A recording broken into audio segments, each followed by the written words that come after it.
नमस्कार. या विश्लेषणात सर्वांचं स्वागत आहे. आज आपण एका अशा विषयावर बोलणार आहोत ज्याने सोशल मीडियावर अक्षरशः धुमाकूळ घातलाय. The cockroach Janata party. होय, बरोबर ऐकलत. एक साधं मीम एका मोठ्या डिजिटल चळवळीत कसं बदललं आणि नंतर अचानक त्याच्यावर कारवाई कशी झाली, हे आपण आता पुराव्यांसकट समजून घेणार आहोत. तर आजच्या ह्या विश्लेषणाचे मुख्य टप्पे आहेत 2011च्या आठवणी, मीम पार्टीचा जन्म, नेपाळमधलं साधर्म्य, लोकांच्या रागाची मुख्य कारणं आणि शेवटी झालेली डिजिटल कारवाई. चला थेट विषयाला हात घालूया. भाग 1. 2011च्या आठवणी. आजचा हा सगळा डिजिटल गोंधळ समजून घ्यायचा असेल ना, तर आपल्याला थोडं मागे जावं लागेल. आता हे साधर्म्य पहा, खरोखरच थक्क करणारं आहे.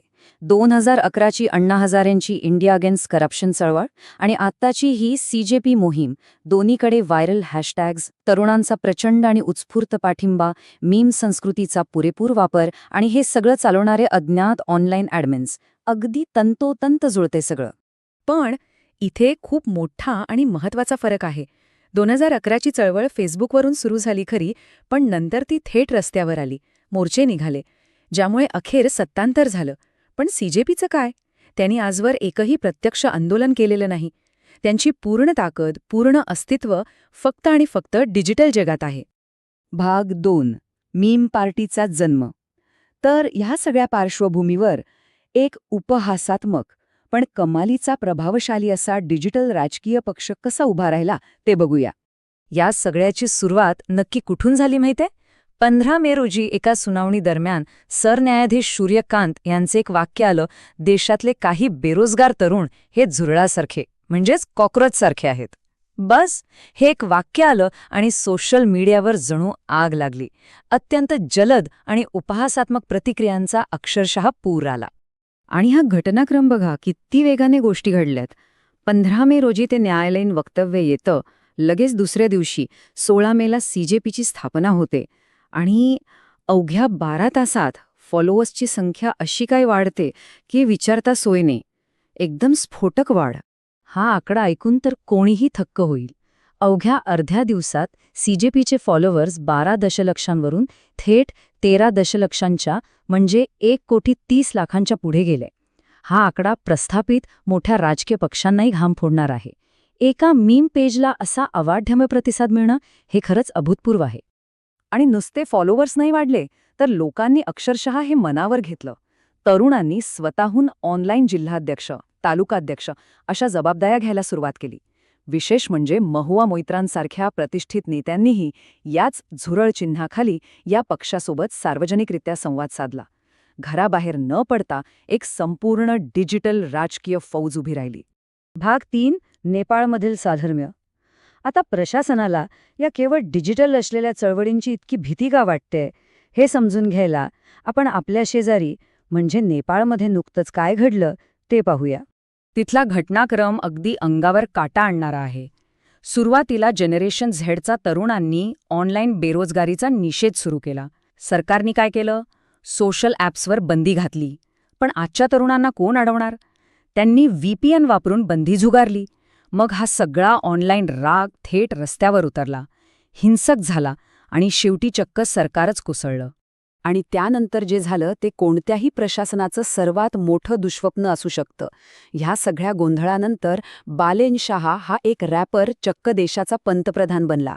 एका डीजेला गृहमंत्रीपद मिळालं आणि नेतृत्वाचे उमेदवार थेट डिस्कॉर्ड ॲपवर निवडले गेले. डिजिटल माध्यमांमधून असा अनियंत्रित युवा उठाव कसा होऊ शकतो हे यातून स्पष्ट दिसतं. भाग 4. सामूहिक रागाची कारणे. आता आपण या झुरळ चिन्हाच्या पलीकडे जाऊन बघूया. या एवढ्या मोठ्या प्रतिसादामागे नक्की काय दडलंय? लोकांच्या मनात एवढा राग का आहे? हा काही एका दिवसाचा राग नाहीये. कारणं अनेक आहेत.